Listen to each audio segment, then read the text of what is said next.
Gorenjska obzorja. Na stežaj. Ja, zdajle je čas, da odpremo vrata naše radijske klepetalnice Na stežaj. Danes se z njo podajamo v svet umetne inteligence, saj smo v našo radijsko družbo povabili Aleša Pevca, vodjo tehnološke in razvojne pisarne v Tehnološkem parku Ljubljana, ki velja za enega vidnejših strokovnjakov na tem področju. Pa najprej dober dan in dobrodošli pred našim mikrofonom. Kako ste? Ja, dober dan tudi vsem poslušalcem in hvala za vabilo. Jaz sem zelo odlično, veselim se te vdaje in tudi tega najnega pogovora. O umetni inteligenci bova govorila danes, ampak preden prideva do tega, lahko rečeva, sodobnega fenomena, sodobnega sopotnika, modernega človeka, začniva pri tistem, kar je vas popeljalo na to pot. Študirali ste elektrotehniko, ker, kot pravite, največji izumi prihajajo z tega področja. Kako vas je elektrotehnika potegnila v svet umetne inteligence in kakšno vlogo je imel pri tem Nikola Tesla? Ja, to je kar zanimivo vprašanje. No, to se, nekako se te tri svetovi prepletajo. Računalništvo me je od malih nogic zanimalo, no, če ne bi šel študirati elektrotehnike, bi šel sigurno računalništvo. Me pa za elektrotehniko v bistvu res navdušil Nikola Tesla, ker sem bral o teh njegovih izumih in idejah. Sem rekel, to je bilo pa nekaj, kar bi jaz tudi ful z veseljem študiral. In zato sem pol se odločil za elektrotehniko in mi ni žal, no, ker mi je dal nek ta širok pogled, hkrati smo imeli pa seveda v tehnični šoli tudi računalništvo. In tako ste povezali vse radovednosti, pravzaprav, ki so vas vodile iz srednješolskih klopi potem na faks.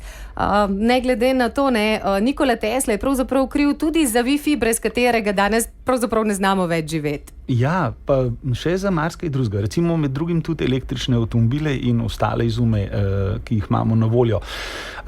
Ja, te izumitelji so, bom rekel, vsaj prihaja večinoma iz znanstveno-tehničnega sveta, no, in ta del, kako izume graditi, izumljati, jaz vsak dan se kaj novega spomnim, ampak večinoma so zdaj aplikacije. In kot sem nekje prebrala, ste človek, ki pravzaprav dela v sedanjosti, ampak živi pa približno 5 let naprej kot običajni zemljani. A to drži? Ja, no, tako nekako me opisujejo verjetno drugi, no. Jaz drugače se nekako res ukvarjam precej s prihodnostjo, precej s tem, kakšen bo ta svet, oziroma kako bi lahko pomagali Slovencem in slovenskim podjetjem narediti en korak naprej proti temu, da bomo ne samo konkurenčni, ampak da bomo imeli tudi bolj kakovostno življenje. Kdaj pa ste kot študent elektrotehnike začutili, da je umetna inteligenca, ta navidezna realnost nekaj, kar je tisto pravo, kar vas bo gnalo v življenju naprej? Jaz mislim, da se to pri vsakmu mladem človeku zgodi takrat, ko prvič vidi kakšen res dober znanstveno-fantastičen film. Mislim, da je to razlog, da nas vse malo, tako ta domišljija, da se malo vzbur preburka in da pol začneš razmišljati o tem, kakšne stvari so vse možne, in pol ene toliko to začara, da se pol kar s tem ukvarjamo. Da potem to postane pravzaprav vaše poslanstvo, ne? Ja. Sami umetno inteligenco vidite in doživljate kot nekaj zelo pozitivnega, čeprav se jo nekateri po drugi strani bojimo, nekateri pravijo, da pomaga, drugi, da poneumlja. Kdo ima zdaj tle bolj prav? Ja, vsi imamo mal, ne? Vsi imamo mal prav. Zdaj, nekako ta faze grejo tako, ne? Najprej, ko začneš delati z umetno inteligenco, si čisto navdušen nad njo, ne? In potem vidiš, kaj vse lahko naredi, napiše neko besedilo, celo pesem, ali pa te pripravi na kakšno vdajo, ne? Drugač pa pol, recimo, bolj, ko jo spoznavaš, bolj nekako razvijaš ta kritičen odnos do nje, pol na neki točki se vklop še etika in tako naprej. Pol pa, bom rekel, spet odkrivaš nove modele, kjer dejansko opažaš, da je zaupanje v umetno inteligenco na neki večji ravni, kot je bilo prej.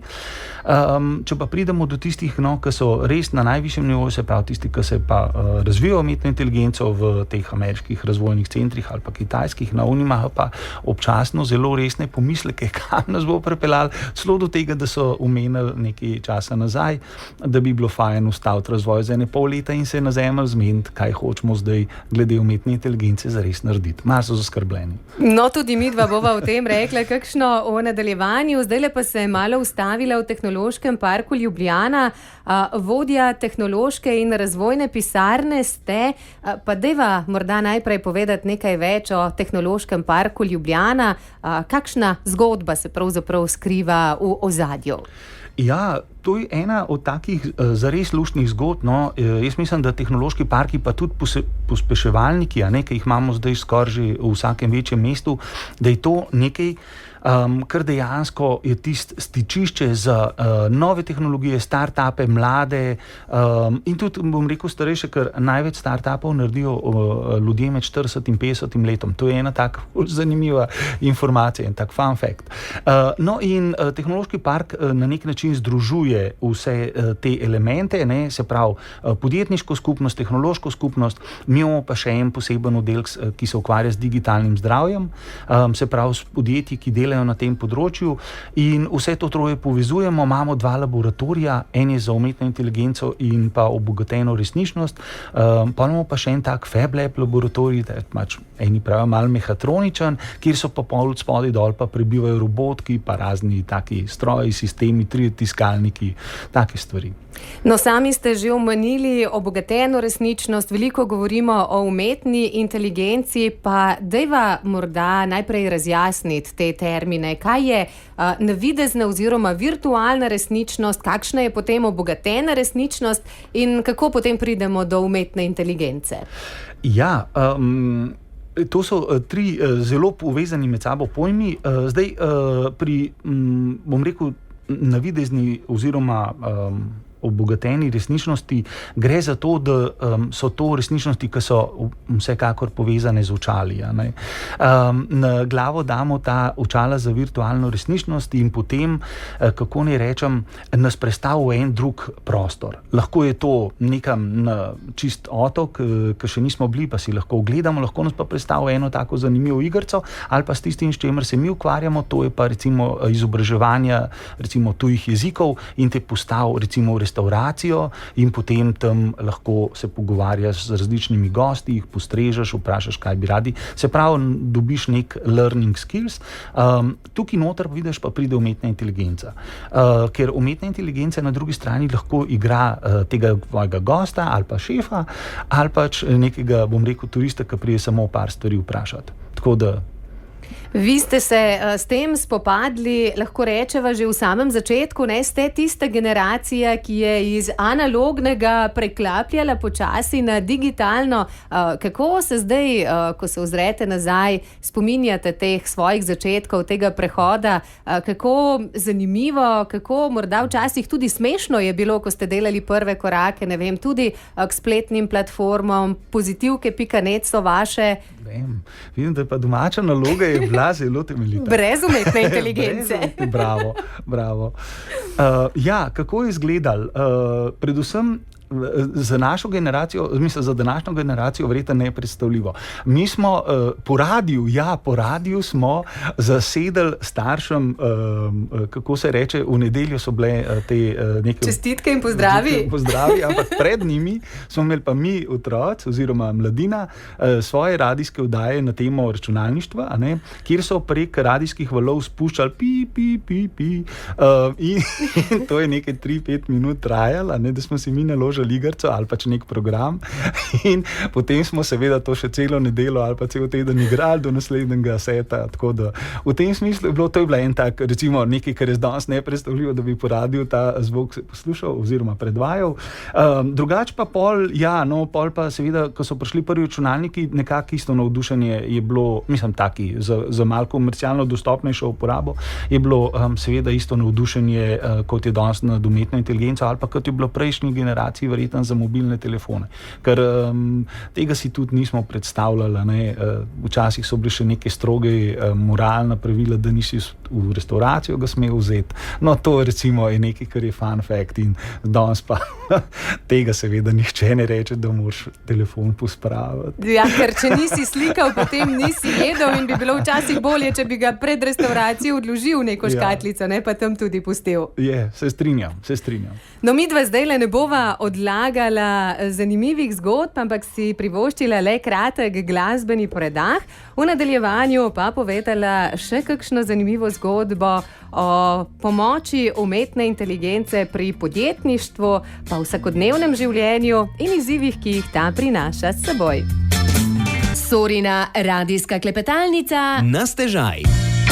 Na stežaj danes odpiramo vrata v svet umetne inteligence v družbi Aleša Pevca, vodje tehnološke in razvojne pisarne v Tehnološkem parku Ljubljana. Prej sva povedala nekaj o vašem delu, skočila tudi v tiste začetne čase, ko je bilo to, kar je danes praktična realnost, ne zgolj neka iluzija v glavah ljudi. Zdaj, tudi vi ste pravzaprav začeli tole virtualno zgodbo s podjetništvom. Zakaj vas je vleklo v svet podjetništva? Ne? Tudi sami ste ustvarili kar nekaj podjetij, 5 startupov in še kaj bi lahko naštela. Ja, to je tudi eno tako zanimivo vprašanje. Mi smo verjetno ta generacija, ki je glih v pravem trenutku vstopila v ta leta, ko mladi začnemo razmišljati o tem, kaj bi počeli v svojem življenju. In tako, kot sem rekel, no, pač, če imaš ideje, in jaz mislim, da pač vsak od nas ima, se zelo hitro pojavi tudi pol ta točka, da imaš neko idejo o tem, da bi naredil to mogoče malo bolj resno in se v naslednji iteraciji pol lotiš pa da boš kar podjetje imel. To je bilo na začetku tako fulhecen, tako mi smo, vse pravimo, v Slovenija je prehajala v ta obdobje, zdaj imamo že 35-letnico. Se kar nabere nekaj let, ne?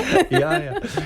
No in glih v ta obdobje smo prehajali, ko je bilo podjetništvo modern, ko so se vzpostavljale neke te podjetniške podpore in poti tudi v slovenskem prostoru, no in sem pač začel nahod na te hekatone pa na izobraževanja za mlade podjetnike in takrat nekako sem ugotovil, da bo to verjetno ena od mojih poti.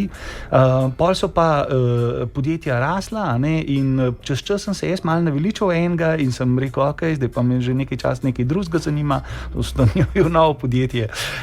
Tako da, ja, na koncu sem prišel pri številki 5, in po 5. je bilo pa tako, da sem, bom rekel, nekako začutil, da bi bilo mogoče pa fino to znanje, ki sem ga nabral tokom let, predati mladim, in se odločil, da potem najdem neko priložnost v Tehnološkem parku, kjer smo jo z veseljem sprejeli in zdaj predajamo te izkušnje in pa iščemo nove priložnosti, kako se mladi lahko udejstvujejo. Kakšen izziv je delati z mladimi, ki imajo drugačne ideje, drugačna zanimanja, drugačna znanja, ne nazadnje, kot smo jih imeli mi?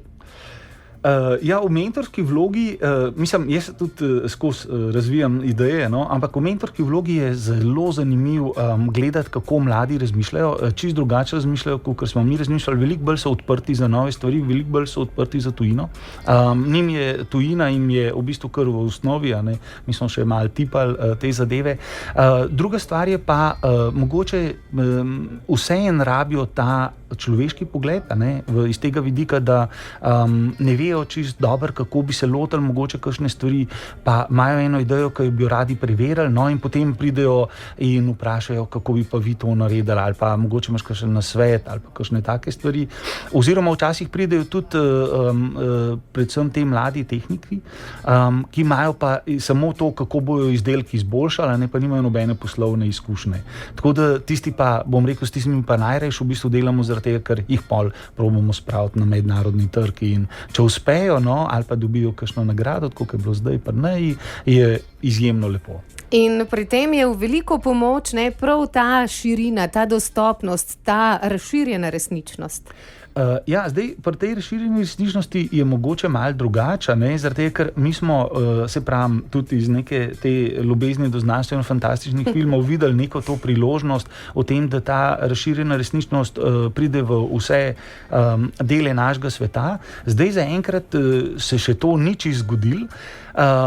Je pa letošnje leto nekako postalo leto pametnih očal. Se pravi, očala se povezujejo z umetno inteligenco in na zaslonu se ti bojo izpisovale različne informacije, recimo najbolj hecna, ki trenutno seveda ni še v veljavi, je to, da ti bojo očala povedale, kdo je na drugi strani tvoj sogovornik, če si slučajno pozabil ime. No, to bi znalo biti zelo praktično. To bi znalo zelo praktično.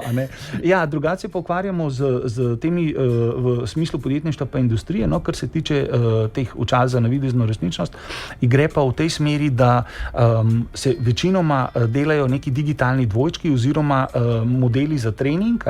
Recimo neko slovensko podjetje ima linijo, na kateri pač sama ustavitev seveda pomeni lahko tudi več 100,000 evrov škode, ker je to recimo teden ali pa 2 za remont, in zato morajo njihovi serviserji pa delavci imeti izkušnje, ko se to dela. V virtualni in obgodeni resničnosti lahko treniraš, kolikor časa hočeš.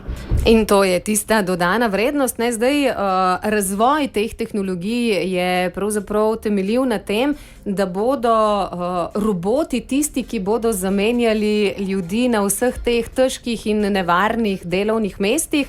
Po drugi strani pa zdaj, ko se to dogaja, ljudi že nekako skrbi, da nas pa bodo na koncu koncev v celoti zamenjali roboti. Kako bomo zdaj mi tole nekako uspeli spraviti v eno tako uspešno sobivanje? Ja, to je res kar veliko vprašanje, sploh zaradi tega, ker mi se s humanoidno robotiko dosti srečujemo, imamo 2 startupa v Sloveniji, ki dejansko uvažata robote in pa gradita njihovo pamet. Se pravi, Slovenci smo se specializirali ne za gradnjo robotov, ker so Kitajci to močnejši, pa Američani, ampak predvsem v tem, da zdaj probamo to prostorsko inteligenco, ki jo roboti imajo, nekako jim vdahniti kot neko življenje.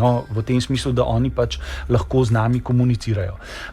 Je zelo, bom rekel, resno vprašanje, v tem smislu, da ali nas bodo roboti nadomestili in katera delovna mesta so varna. To je nekaj, kar pač vsak me vpraša, ko se malo z njim o tem pogovarjam. Zdaj zaenkrat je situacija taka, da roboti še kar nekaj časa nas ne bojo nadomestili bom rekel, na vseh delovnih mestih, ampak trenutno gremo res v to human-centric approach razmišljanje. Se pravi, da robota dodamo eno lepo zgodbo, imamo na Gorenjskem na to temo, podjetje Peruna, ne vem, če ga poznate, to je invalidsko podjetje, kjer dejansko so začeli razmišljati o tem, da bi osebam, ki pri njih delajo in imajo neke telesne omejitve, pri delu lahko pomagal robot. In se pravi, ta sobivanje človek-robot pri njih se mi zdi, da je res tako en tak showcase, kako vse skupaj lahko funkcionira, kako si lahko ljudje pa roboti pomagajo. Zaenkrat roboti še niso čisto tam in veliko še enih ročnih stvari, ki ga moraš učiti, pa še ni toliko operativno sposoben, ampak v roku 1-2 let, oni se na to malo pripravljajo, pa verjamem, da bomo že videli tudi, bom rekel, kakšne gospodinjske robote, ker to bo recimo vsi pravijo, da bo to naslednji big thing, poleg tega, da boš imel avtomobil električen, boš imel tudi robota. Ne bo samo tisti savtski pomete pa pomije, ampak bo spucal celo stanovanje. Ja, to si vsi želimo, v bistvu pa, da perilo opere, pa posuši, pa zlika. Ja, to je tih, kar nekako najbolj računajo, vsi tudi te, ki proizvajajo robote, od Tesle do kitajskih proizvajalcev. In jaz se tega trenutka veselim, po drugi strani imamo pa kar precej nekih izzivov. Recimo, najbolj zanimivo vprašanje je to zdaj, če tega robota, ki ga imaš doma, potem tudi pošlješ v trgovino. Kako se bomo pa zdaj v nakupovalnem središču srečali, sploh če je robot še malo večji od nas, to pa povzroča kar malo tesnobe. Ali pa v dvigalu, to je pa sploh zabavno. Ja, tole je pa zdaj kar nekaj tem za razmislek, ne? A bo robot cenejši za v trgovino kot mi osebno ali ne? Bova rekla kakšno na to temo še v nadaljevanju. Zdaj pa greva Siddharto proti X-u. Na stežaj. Radijska klepetalnica Na Radiu Sora.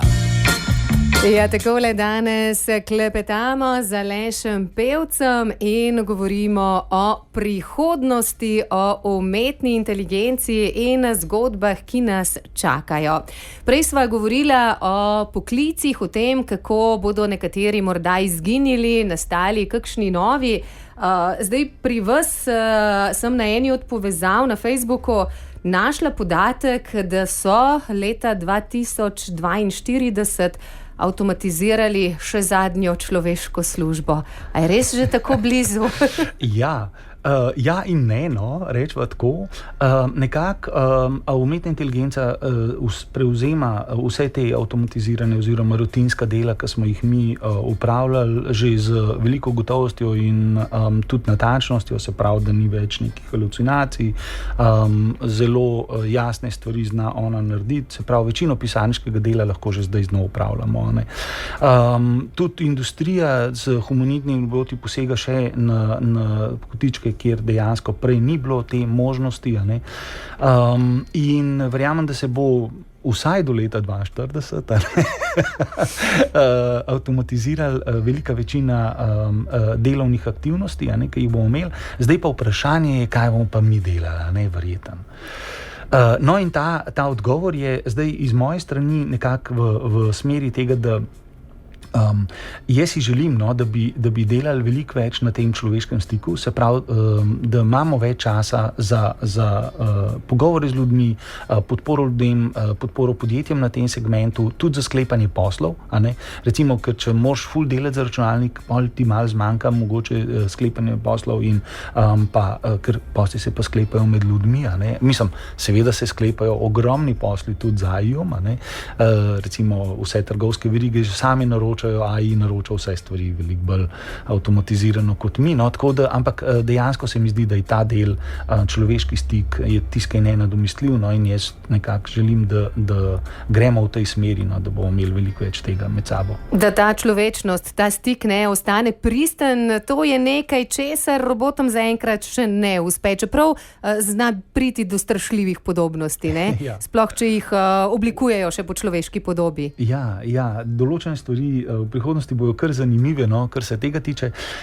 Človeški stik mislim, da je tisto, kar ostaja, se pravi tudi vse, kar se tiče izobraževanja. Jaz mislim, da je tisto, kar dejansko nas dela ljudi, nekako tudi to, da pač imamo ta učiteljice pa učitelje, ki so pač človeški in tega jaz ne bi nikakor zamenjival. Se mi zdi pa mogoče tako zanimiv iz nekaj takih čist aspektov ozornih.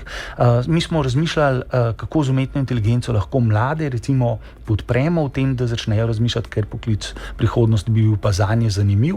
In smo skupaj s Cene Štupar, to je organizacija, ki se ukvarja z poklicnim svetovanjem, razvili eno tako luštno aplikacijo, imenuje se aplikacija Izumitelj poklicov prihodnosti, kjer dejansko mlade umetna inteligenca vodi skozi vprašanje, 4 vprašanja jim damo, pošljemo jih v prihodnost na njihovo idealno delovno mesto, oni začnejo malo razmišljati pri sebi, kaj bi to bilo, lahko v naravi, lahko v tovarni, lahko v pisarni ali pa v raziskovalnem laboratoriju, kjer pripomočke bojo uporabljali in pa seveda, kaj bojo zares tam delali. Pol pa umetna inteligenca to malo predela, malo razmisli in da ene 10 res zanimivih poklicev v prihodnosti, ki bi jih mladi lahko, glede na njihove preference, ki so jih vzpostavili, pol upravljali.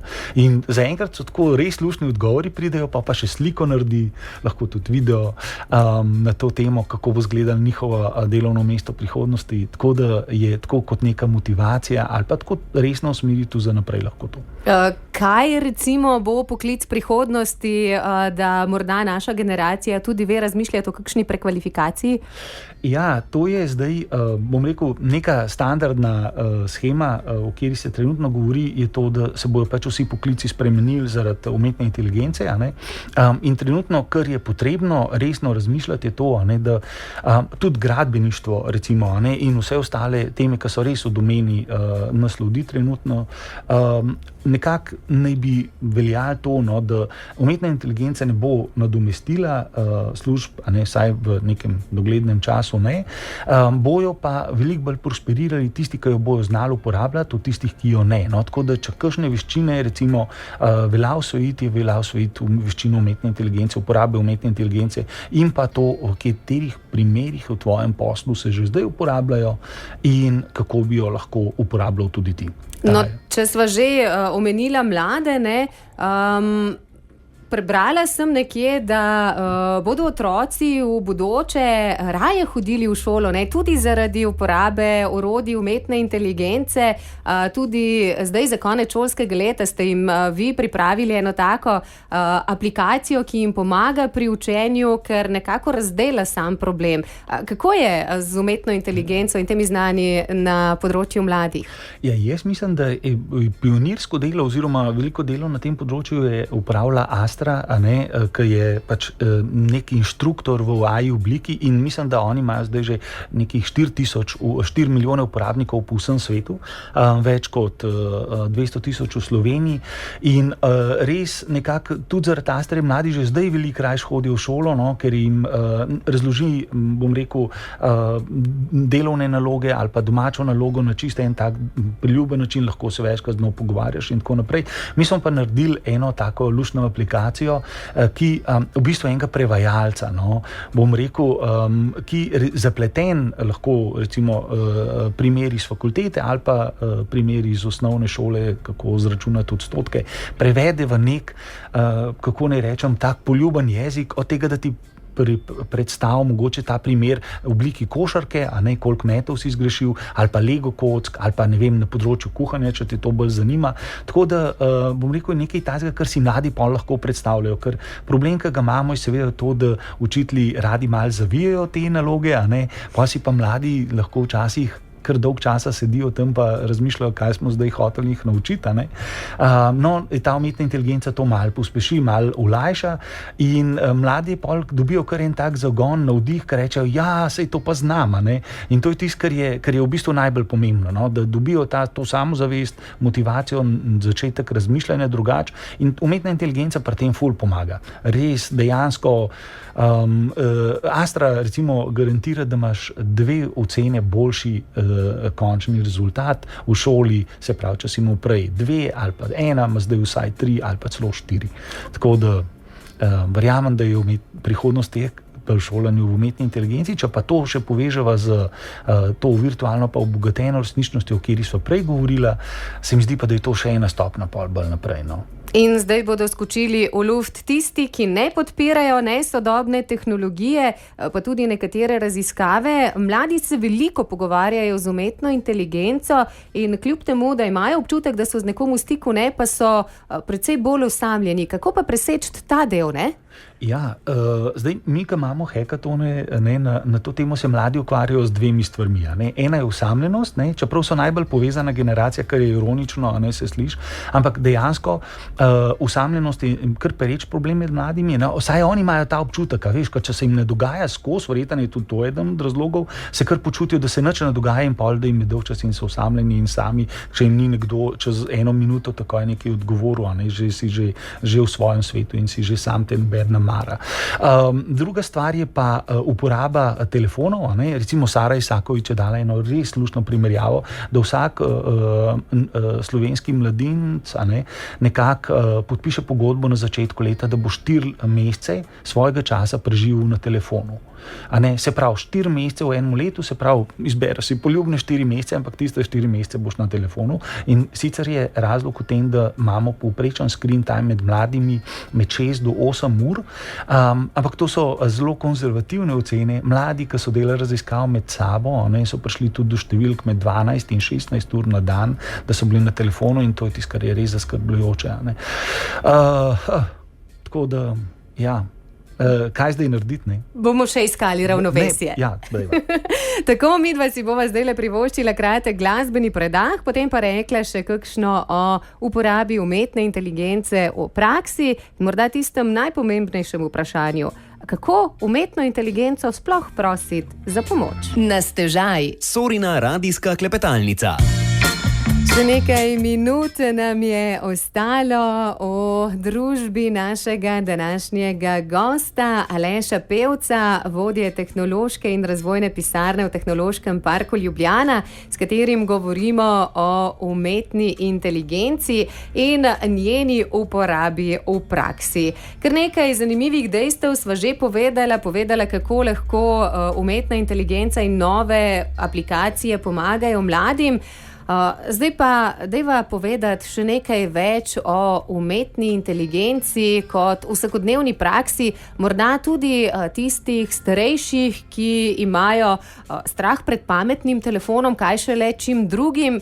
Kako umetna inteligenca lahko naredi korak k boljšemu počutju, k boljšemu življenju, pravzaprav vseh generacij?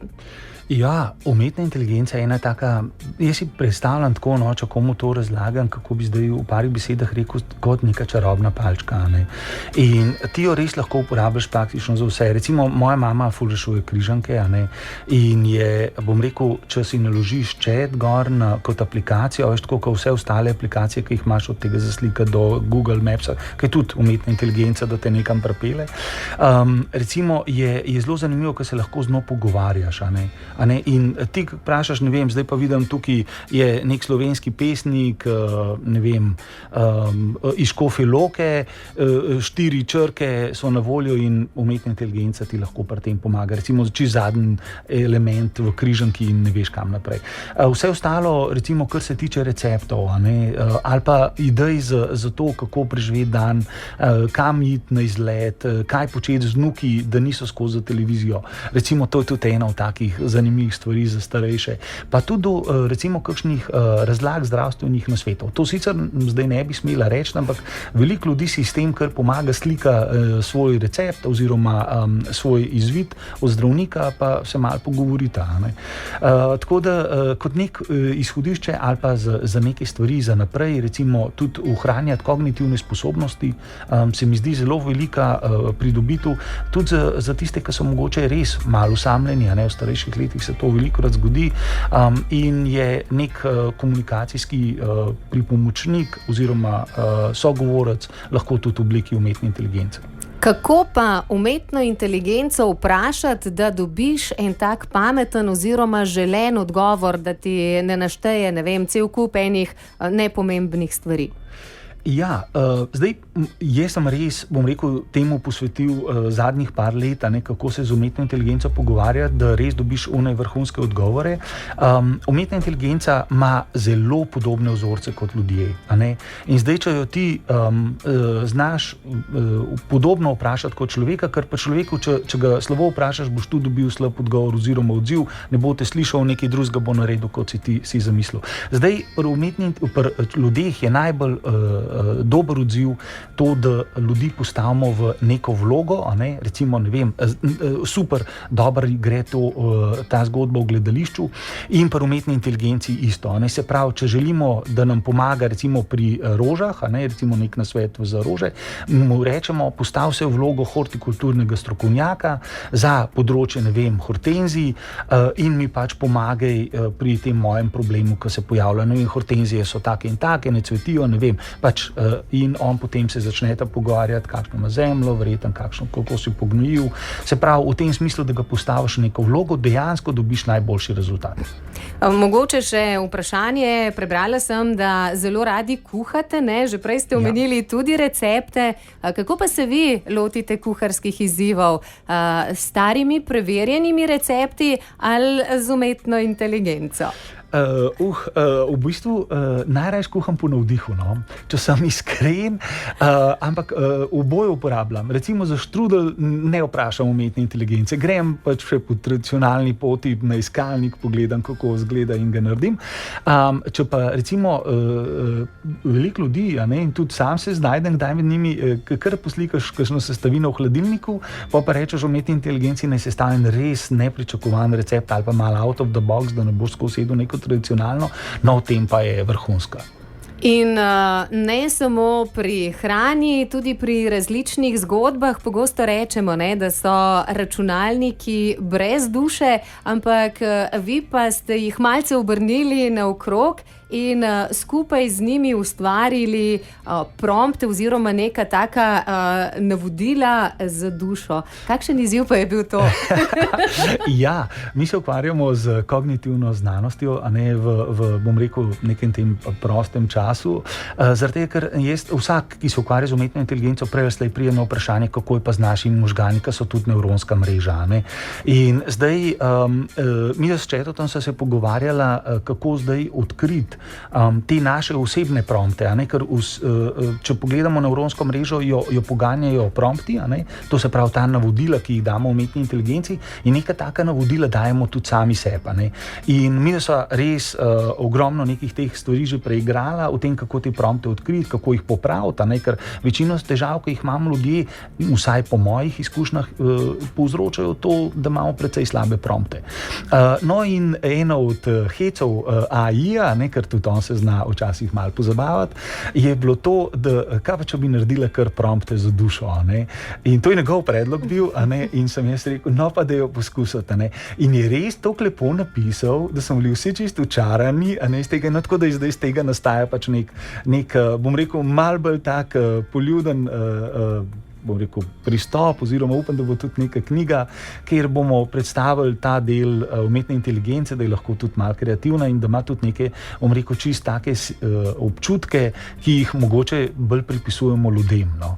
Tako da vidimo, da ni neke blazne ful razlike med našimi prompti pa prompti za umetno inteligenco. In našimi možgani ter pravzaprav računalnikom, le da se mi morda sposobnosti naših možganov niti ne zavedamo, ne? Ja, mi se jih sploh ne zavedamo, večinoma smo kar na enem avtopilotu, se pravi, tako bi rekli, da je umetna inteligenca na agentu, in potem te vzorce ponavljamo in pa na nek čuden način pričakujemo neke druge rezultate. Tako da fajn je te vzorce odkriti, jih mogoče malo iz enega drugega zornega kota videti in mogoče lahko tudi vprašamo umetno inteligenco, kako bi ta kakšen vzorc ali pa prepričanje našo spremenili. Slovenci imamo kar precej takih zelo dobrih prepričanj, od tega priden, si odgovoren, deloven, mi imamo to zakoreninjen prav nekako v naših, bom rekel, domenskih sistemih v možganih. Pa potem z malimi koraki, začeti počasi spreminjati te naše zakoreninjene vzorce, da pravzaprav pridemo tudi do lepšega, lažjega, manj stresnega, manj dramatičnega življenja. Ja, jaz mislim, da je to lahko ena od tako zanimivih poti za raziskovanje prav te psihologije oziroma psihoterapije, kako bi lahko zdaj z določenimi majhnimi premiki, in mislim, da so tudi že kar precej imamo nekih takih manjših dokazov na to temo, da smo z spremembo teh miselnih prepričanj zelo hitro se spremenili tudi, recimo, ne vem, samo razmišljanje pri človeku ali pa tudi rezultate konec koncev. Tako da lahko tale najin klepet, ker se nama čas neusmiljeno izteka, zaključiva zelo optimistično, da umetna inteligenca je z nami, je del našega življenja, še vedno bolj bo del naše vsakdanjosti, ampak če ji ne bomo prepustili razmišljati z našimi možgani, pa ne bomo utišali naših možganov, potem se nam ni zabat, da bi nas zamenjali roboti ali kako. Ja, ne, nikakor ne smemo naših možganov čez izklopiti, kritično razmišljanje je tista naša vrlina, ki jo imamo in dejansko tudi med pogovorom z drugim, nekako je tisto, kar nas bogati in dela boljše, je to, da vedno malo kritično razmišljamo in hočemo pomagati drugemu.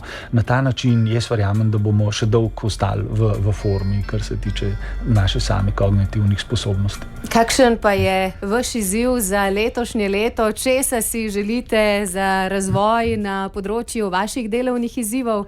Ja, moj izziv je to, da predstavim, to je čisto moj oseben, bom rekel, znotraj naše pisarne, da avtomatiziramo čim več stvari in nam ostane veliko več časa za ukvarjanje s podjetji in pa pomoč pri uporabi umetne inteligence. Kar se pa sami Slovenije tiče, mislim, da smo si pa zelo jasen cilj zadali že kar nekaj časa nazaj, ko smo začeli za to tovarno umetne inteligence, da podjetjem nekako približamo uporabo umetne inteligence in tudi na ta način nekako skrbimo za večjo konkurenčnost v svetovnem merilu, pa tudi za to, da se določene stvari, bom rekel, avtomatizirajo, digitalizirajo in tako, kot smo že prej pri Peruni, nekako ugotavljala, da določene stvari naredimo lažje pa boljše in zato, da imamo na koncu vsi skupaj več od tega oziroma da imamo boljše in kakovostnejše življenje na vseh področjih. In tudi več časa za takšne pogovore, kot je bil današnji. Gospod Aleš Pevc, hvala lepa vam za današnji klepet. Glede na to, da nama je ostalo še kar nekaj vprašanj in tem, pa si upam reči, da kmalu nasvidenje pred našim mikrofonom. Lepa hvala za vabilo, in tudi upam, da so poslušalci začutili mogoče malo te radovednosti, da če še niso, da si zložijo kakšno aplikacijo z umetno inteligenco in malo poklepetajo še z njo. Tako, srečno in do prihodnjič.